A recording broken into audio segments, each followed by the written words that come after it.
A lot of times when I'm reviewing a ripoff, it's usually in the form of a console. It's not often it's in the form of a game.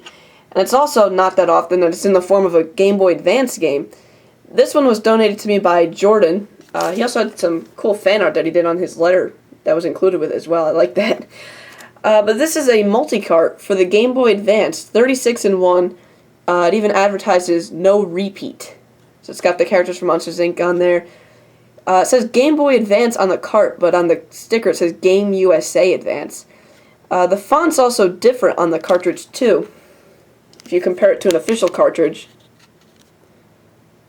the font is different. Also on the back. On the fake it does say Nintendo model number AGB002, but on the real one, well, you can see the difference. The Nintendo font is just a little bit different on the fake as well. You can see that. Other than that, the card itself, it's about the same build quality. In terms of build quality, what can you say about a cartridge? But it's the exact same size as an official Game Boy Advance cart, about the same weight. And I got an awesome Game Boy Advance SP to play it in. So, let's go ahead and put it in there. Oh, hold on. The cartridge is like really dirty and it never works unless I blow into it. There we go. There's me in the camera. So when you boot it up, you get this list of games. You've got, 36 games in one. 3 of the games are Game Boy Advance games.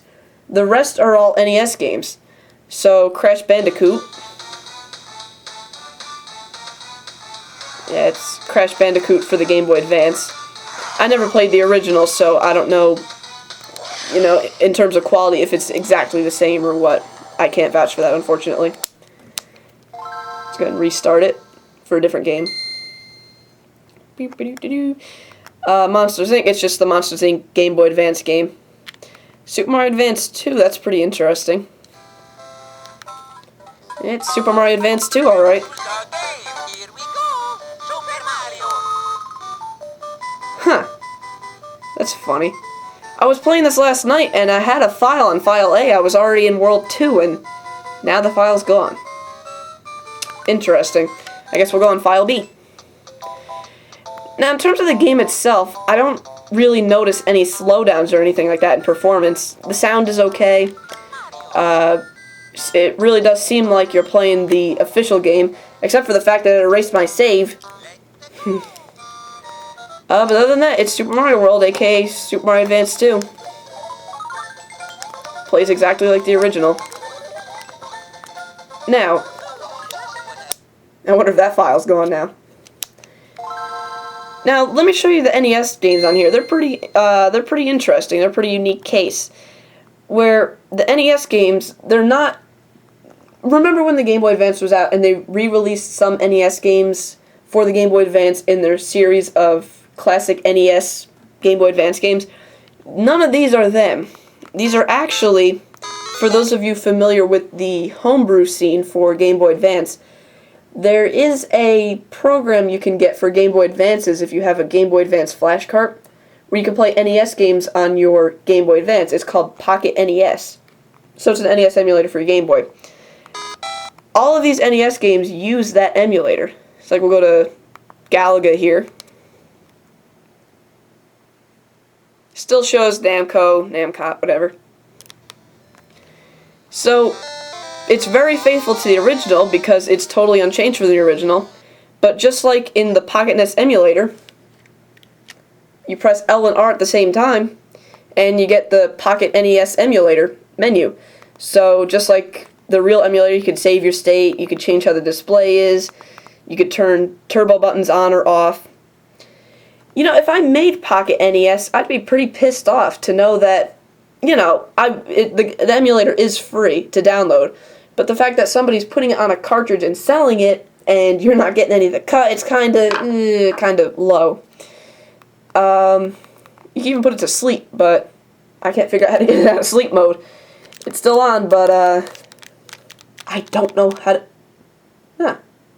I just found out how to wake it up. It has something to do with start, select, L and R. Something, I don't know.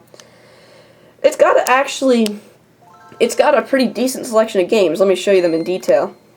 If you miss them, you can pause the video. Did you pause the video and catch all those? So it's got a pretty decent lineup of NES games. It's not that bad. If only it would keep your save games for the Game Boy Advance games properly, especially Super Mario Advance 2. But you know what? Let's see here.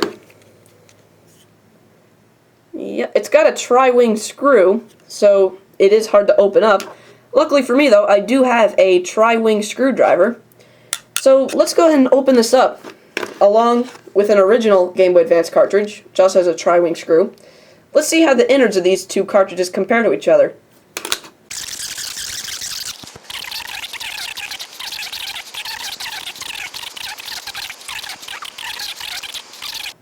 Alright, so they open up the same. Let's see here, like after you take out the screw, you have to slide the front half down like that, then you can take out the front. Same thing with the fake, you slide the front down, take the front off. Right away you can see the difference. Also in the build quality, you can really see the difference. Yeah, there you go. Alright, this is an official copy of Super Mario Advance 2 for the Game Boy Advance. This is the multi-cart game. So instead of saving your game on a chip, ROM chip, whatever it is, whatever you want to call it, instead of saving it on a chip and not requiring a battery, the multi-cart uses a battery which can eventually die and eventually stop saving your games. But the fact that it deleted my Super Mario Advance 2 save file has me thinking that the battery's already starting to die. Very cruddy craftsmanship too. You could tell this cart's probably made by hand. Crooked soldering jobs. I wonder what that epoxied part is right there. More cruddy soldering jobs. It doesn't look like it was done by a machine.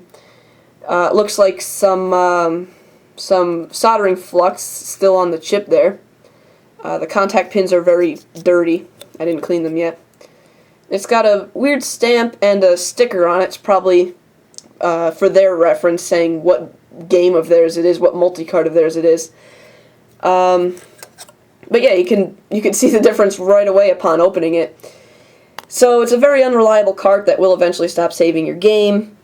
So if it didn't have the battery that it relied on so much, it could probably be a pretty cool multi-cart to have with all those games on it. Unfortunately, with its unreliability, it's just another piece of trash. Ugh. But thanks anyway for the donation.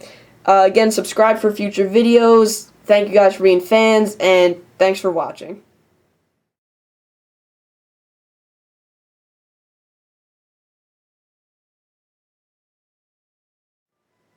Out of curiosity, after I recorded the video, I turned the Game Boy Advance game back on, went into Super Mario Advance 2, and went to go see if the file was going to be gone like I guessed.